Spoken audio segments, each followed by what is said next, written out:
Imagine losing your life's work to someone you never chose, then being blocked from using your own songs. But Taylor fought back by re-recording her first 6 albums, then buying back her masters for a cool $360M. Taylor's story isn't rare in music, which is why it's a great case to learn from.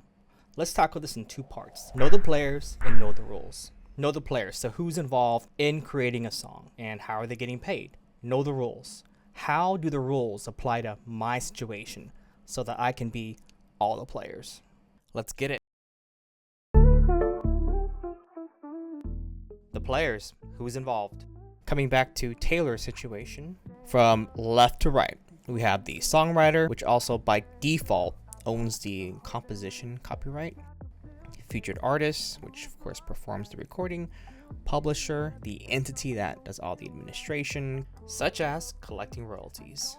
And lastly, the master rights owner, who owns the actual recording of the track.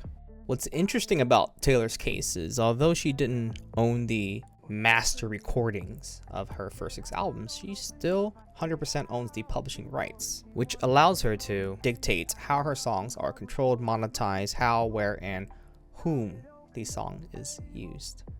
Which is why she was able to re-record her songs, because that allowed her to then own the new master recordings, hence Taylor's version of the first 6 albums.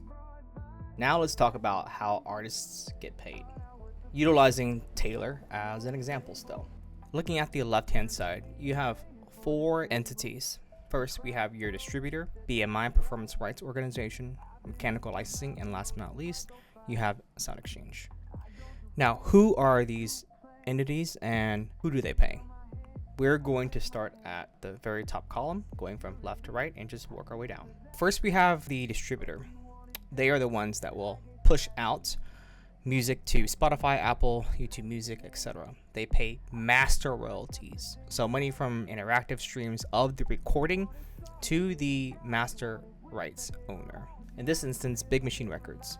Then we have the Performance Rights Organization. They collect performance royalties when it's played publicly on radio, live TV, streaming.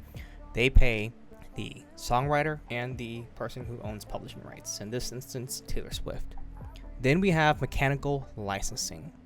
So in the US, the MLC, they are in charge for streaming downloads. This covers mechanical royalties and pays the songwriter and person who has publishing rights, in this instance Taylor. Next we have Sound Exchange. They handle digital performance royalties for the recording and non-interactive services. So think Pandora Radio, SiriusXM. They paid the featured artist and the master rights owner, so both Taylor and Big Machine Records. And since July 2025, now that Taylor has purchased her original masters, she now gets paid for everything. So how do I apply this to my situation? I am going to be the songwriter, featured artist, publisher, and own the master right recordings to all of my songs. Now, my situation is unique due to the fact that I am utilizing AI. So I need to understand how the rules apply in my situation.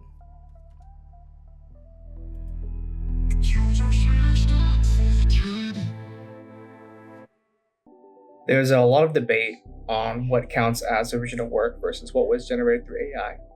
And the key difference seems to be when using AI as a tool in a human-led process versus just prompting and calling it yours. The creator I found that has been helpful in deciphering all of this has been Top Music Attorney, which I'll link below and we'll go over the clip. But in it, she brings up the current US Copyright Office stance, which states, the final work needs to have clear human involvement. And when you register, you need to claim which parts were human made versus what was AI generated.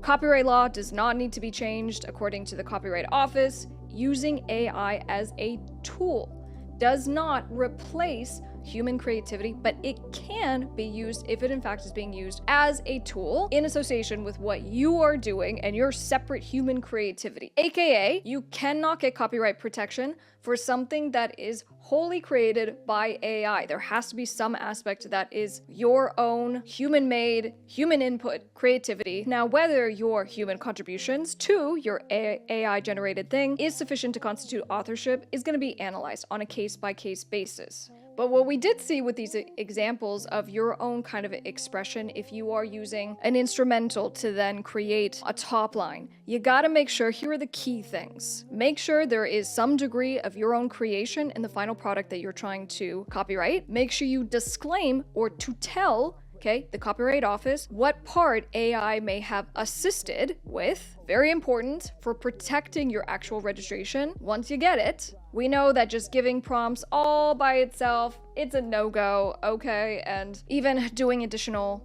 revisions, right? So tweaking your prompts hundreds of times, it's still not going to cut it. You may be entitled to copyright if your authorship is from the AI output, and then from there, you made creative selections, coordinations, arrangements. So the comic book example was one I thought where we go, well, the images in their entirety had been created by AI. However, human author comes on in and arranges those images into the comic book. That comic book copyright application was allowed to proceed to registration.